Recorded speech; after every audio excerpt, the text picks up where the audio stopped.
nous allons parler maintenant de prendre de la distance pour se protéger.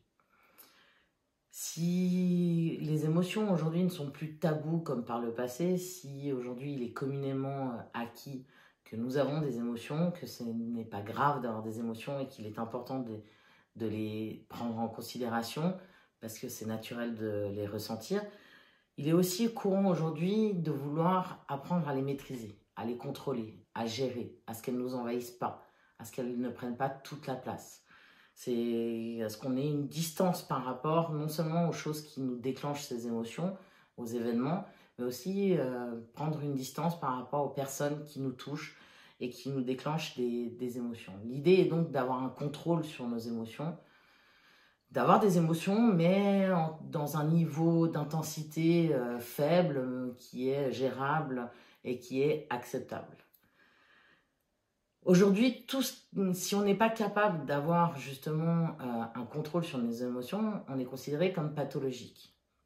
C'est-à-dire qu'on va avoir des personnes, j'ai régulièrement des personnes qui viennent et qui me disent « mais je ne sais pas prendre de la distance par rapport aux émotions, je suis beaucoup trop émotionnelle, ça ne va pas du tout, je veux comprendre pourquoi je ressens ça pour être sûr de plus jamais le ressentir ou en tout cas pour essayer de le maîtriser la prochaine fois que ça revient. Je suis beaucoup trop impliquée émotionnellement, je suis beaucoup trop empathique. Il y a toujours cette notion d'être trop sensible au regard de l'autre, trop sensible aux émotions de l'autre.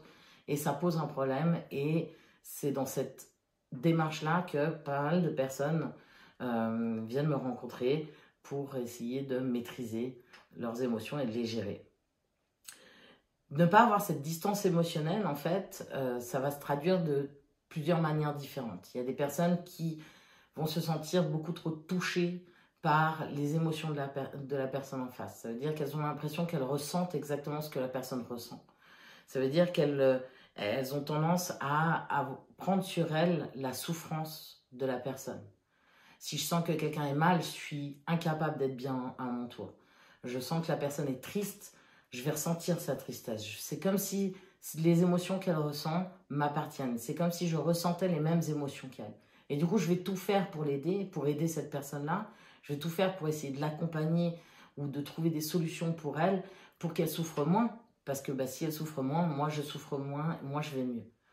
Il y a des personnes qui vont avoir tendance à surréagir, sans comprendre pourquoi, sans avoir aucun contrôle par rapport à leurs propres émotions, qui vont surréagir à une phrase, qui vont surréagir à un mot, qui vont surréagir à une attitude d'une personne en face d'eux, qui vont avoir l'impression que ce qu'elles ressentent est anormalement élevé, d'une intensité beaucoup trop forte et pas assez contrôlable.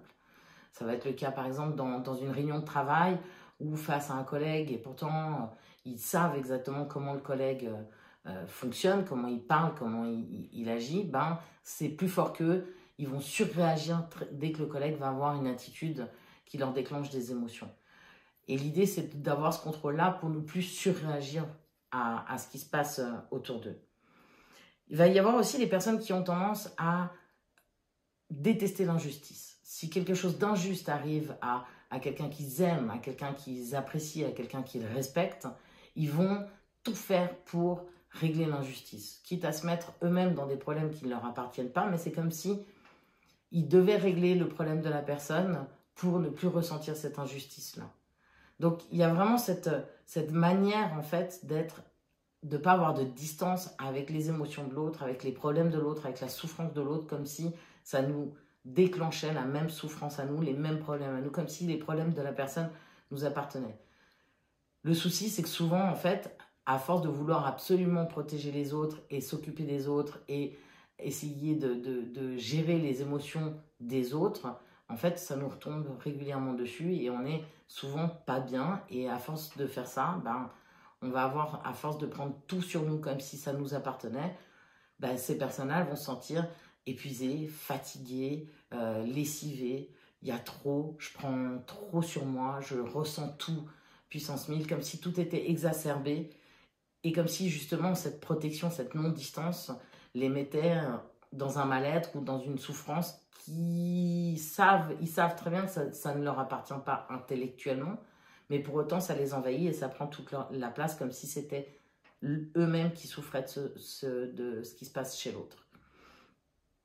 Alors après, moi souvent, quand les personnes arrivent comme ça, en m'expliquant à quel point elles sont sensibles, à quel point elles sont émotionnelles, je pose la question de savoir, mais en quoi c'est dérangeant d'être aussi empathique, hein? Ce mot empathique, c'est ressentir ce que la personne ressent comme si ça nous appartenait. En quoi est-ce que c'est dérangeant d'être si empathique, si généreux, si aidant pour les autres? C'est plutôt des belles valeurs qu'on met en avant, souvent, hein, c'est plutôt quelque chose qui est positif dans notre société. La réponse va être, en fait, ce qui me dérange, c'est que ça me fatigue, que je suis épuisée, que je suis lessivée, que je n'arrive pas à prendre cette distance-là. Que oui, que je sois sensible à l'autre, c'est important, et puis j'ai toujours été comme ça, j'ai toujours été à l'écoute des autres, j'ai toujours été généreux, j'ai toujours été bienveillant envers les autres, mais j'aimerais qu'on diminue un peu le niveau d'intensité, et j'aimerais contrôler et maîtriser cela. Et puis, souvent aussi, les personnes se rendent compte qu'à force de vouloir aider les autres, en fait, ben, elles se retrouvent elles-mêmes dans des situations qui peuvent être conflictuelles ou qui peuvent être pas dangereuses, mais les mettre à mal et puis les mettre en porte-à-faux par rapport à des sujets qui ne les concernent pas à la base. Donc la demande est celle-là. J'aimerais contrôler, maîtriser mon implication émotionnelle. Même si j'ai toujours été comme ça, aujourd'hui ça m'envahit. Dans cette, on va illustrer ce que je viens de dire par un exemple de Paul qui a 40 ans, qui est coach sportif. Et c'est dans cette optique-là qu'il vient me voir. Aujourd'hui, il est épuisé, il est irrité en permanence. Il ne parvient pas à s'endormir le soir, il fait des cauchemars et il se sent sous l'eau. Il a tellement de choses à gérer en ce moment qu'en fait, il n'arrive plus à suivre. Il n'arrive plus à se concentrer à son travail.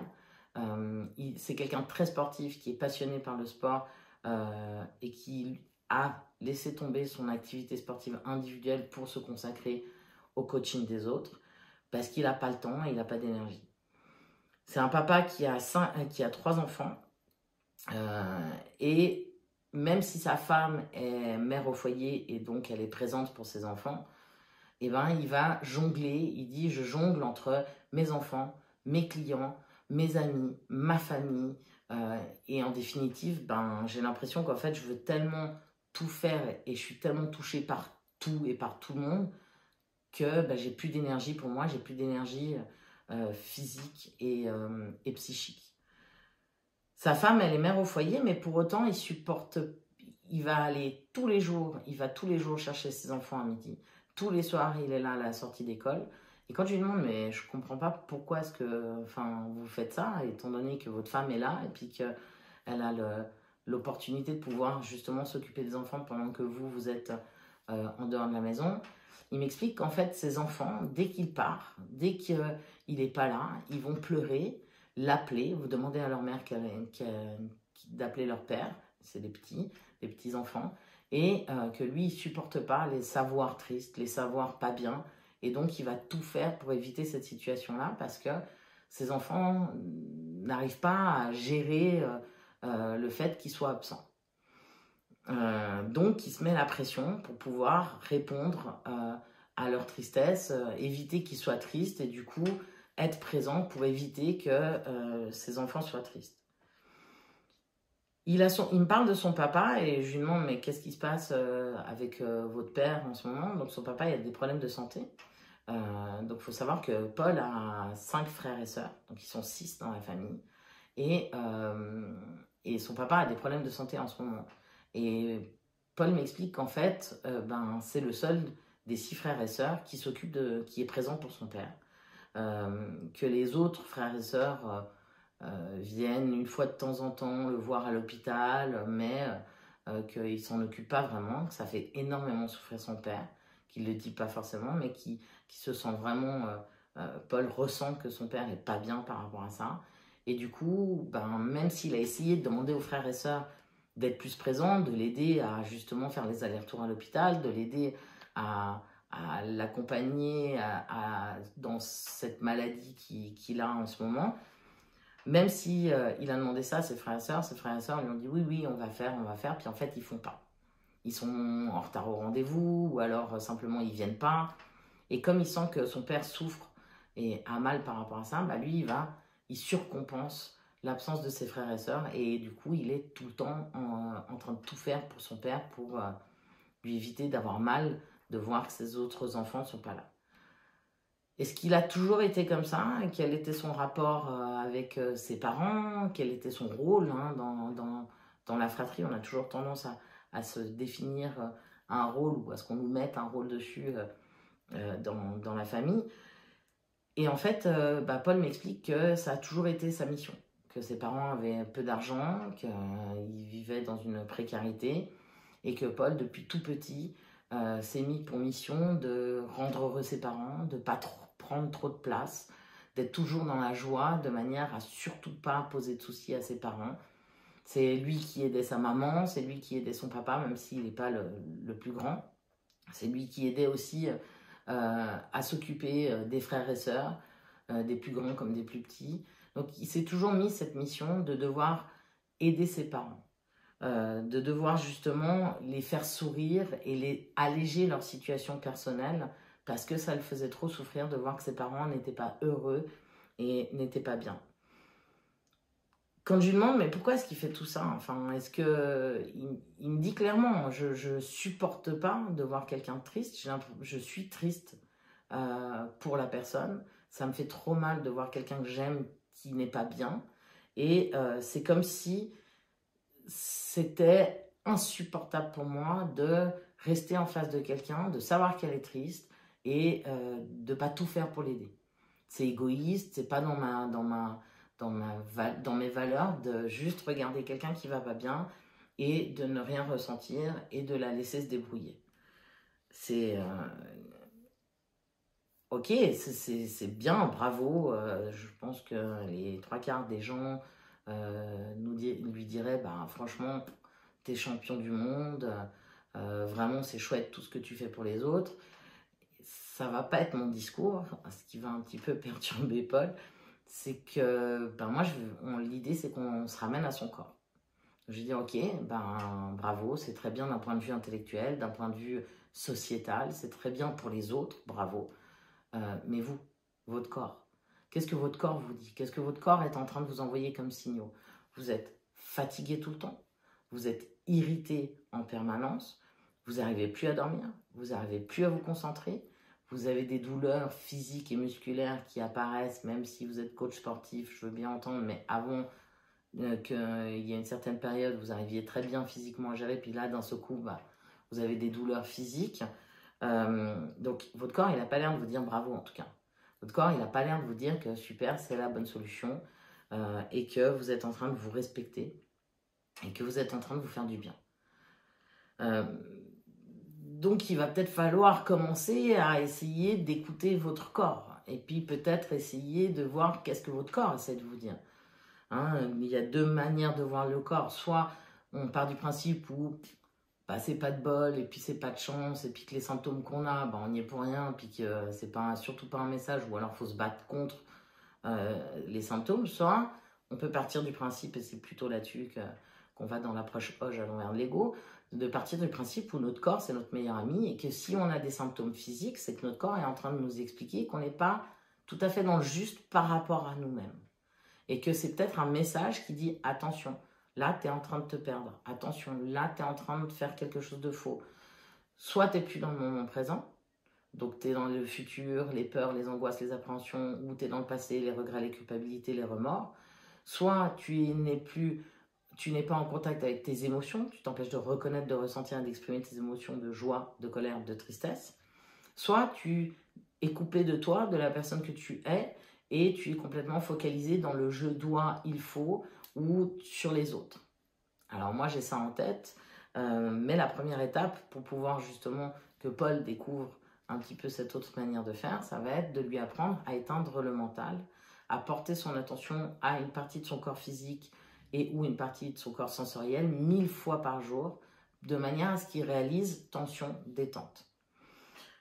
Qu'il réalise, est-ce que lui il est tendu ou détendu quand il fait ça? Est-ce qu'il est tendu ou détendu quand il va se préoccuper de l'autre? Est-ce que son corps est en train de lui dire que c'est juste de porter toute son attention sur l'autre? Ou est-ce que son corps lui dit, non, reviens à toi, porte ton attention à toi? Et pour ça, il va falloir éteindre le mental, parce que le mental nous explique qu'il faut qu'on soit charitable. avec les autres et qu'il faut qu'on soit, si on commence à s'occuper de nous et à se porter de l'attention, c'est qu'on est égoïste et que du coup, c'est pas beau. Donc, première étape avec Paul, c'est de lui apprendre à revenir là, ici, maintenant. Et plusieurs fois par jour, il va se rendre compte qu'en fait, il est tendu. Il a des tensions. Il a beau refocaliser son attention sur lui, porter son attention au moment présent, revenir en attention de son corps physique et de son corps sensoriel, il découvre que même en étant comme ça, il reste des tensions. Il élimine, il sent qu'il y a certaines tensions qui disparaissent, mais il en reste quand même. Et généralement, il n'arrive pas à rester longtemps dans ce moment présent.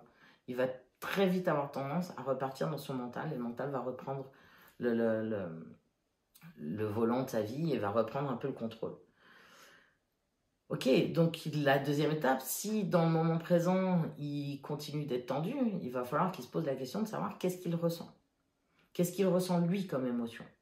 De la colère, de la joie, de la tristesse, mais de commencer à reconnaître qu'il a des émotions et reconnaître lesquelles. Alors oui, il arrive en me disant j'ai plein d'émotions, j'ai beaucoup trop d'émotions. Commencer à les reconnaître, oui, ça paraît un petit peu bizarre de lui apprendre à revenir encore plus aux émotions, alors que lui, il vient parce qu'il en a trop, et puis qu'il aimerait mettre de la distance avec ses émotions et mettre de la distance avec les autres qui lui déclenchent des émotions. Donc, on prend des exemples très précis, parce qu'il n'y a rien de mieux que de prendre des exemples très précis, ok? Qu'est-ce qu'il ressent quand il voit que son père est triste parce que sa sœur ou son frère n'est pas venu à l'hôpital? Paul, on répond, moi je suis triste pour lui. Je dis, non, là c'est de nouveau le mental qui vous apprend à répondre pour l'autre. Portez votre attention à vous. Qu'est-ce que vous ressentez, vous, quand votre père est triste?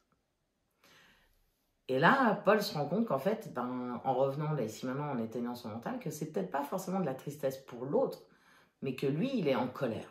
Il est en colère, lui, de voir son père pas bien et de rien pouvoir faire. Il est en colère, lui, de voir que son père est triste et de rien pouvoir faire. Il est en colère de constater que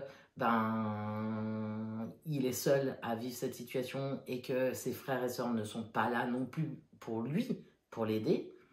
Et donc, il se rend compte qu'en fait, derrière le fait d'être triste pour l'autre, en fait, lui a des émotions. Et que peut-être qu'avant de s'occuper de l'émotion de l'autre, et puis d'essayer de faire en sorte que l'autre ne soit plus triste, il faudrait peut-être commencer à s'occuper de ses propres émotions, et particulièrement de ce qu'il ressent quand quelqu'un n'est pas bien. Quand quelqu'un n'est pas bien, Paul il a tendance à se sentir impuissant. Il ne peut rien faire. Et c'est vrai que c'est un sentiment qui est compliqué quand on aime quelqu'un, de rien pouvoir faire pour l'autre. Par contre, il va falloir commencer à le vivre, ce sentiment. Et derrière ce mot impuissance, il y a énormément de colère. Il y a souvent une grosse colère. De dire je ne peux rien faire, je suis impuissant et je peux juste être à côté de la personne qui, elle, a ses émotions, qui, elle, a des problèmes. Mais moi, je ne peux pas lui prendre à l'intérieur d'elle ce qu'elle ressent et l'enlever à sa place. Donc, Paul commence petit à petit à s'occuper de ses émotions, à évacuer à chaque fois qu'il est face à quelqu'un qui ne va pas bien, à se rendre compte qu'en fait, parfois il n'a pas envie d'être face à quelqu'un qui ne va pas bien et puis que ça l'agace, par exemple, ou se rendre compte que, oui, ok, ses enfants pleurent, mais en même temps, lui, il ne peut pas être là, en face de ses enfants, et s'accorder le droit de dire, ok, mes enfants pleurent, c'est pas grave, ils ont des émotions, moi, je ne peux pas faire autrement, et puis, moi, là, ici, maintenant, je vais exprimer si d'un seul coup ça m'énerve de ne pas être en face avec mes enfants, mais pas de commencer à se culpabiliser et partir dans mes enfants pleurent, vite, vite, vite, c'est quelque chose de grave. Donc il se rend compte non seulement que lui, il a des émotions et qu'il arrive à en faire quelque chose petit à petit, parce qu'il les reconnaît, il les ressent et il commence à les exprimer, à exprimer ses propres émotions. Et plus il exprime ses émotions, et plus il se rend compte qu'en fait, chacun de nous est capable de le faire.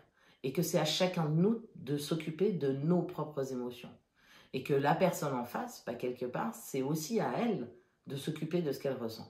On ne peut pas aller exprimer des émotions ou aller atténuer les émotions de l'autre. C'est l'autre qui est responsable de ses propres émotions et qui a tout en elle ou en lui pour pouvoir en faire quelque chose et se soulager.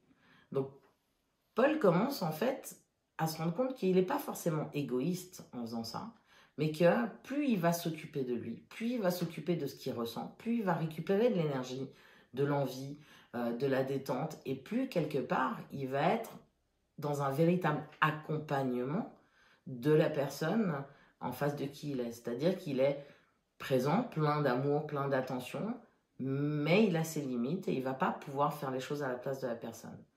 Et en fait, plus il s'occupe de lui, plus il trouve ce juste milieu, cet équilibre qui lui permet de lui continuer à être bien, parce que s'il s'écroule, il va pouvoir aider personne, de pouvoir continuer à être bien et d'aider plus par principe et par besoin, parce que vite, il faut que la personne ne ressente plus rien pour que moi je ne ressente plus rien, mais il va aider par envie.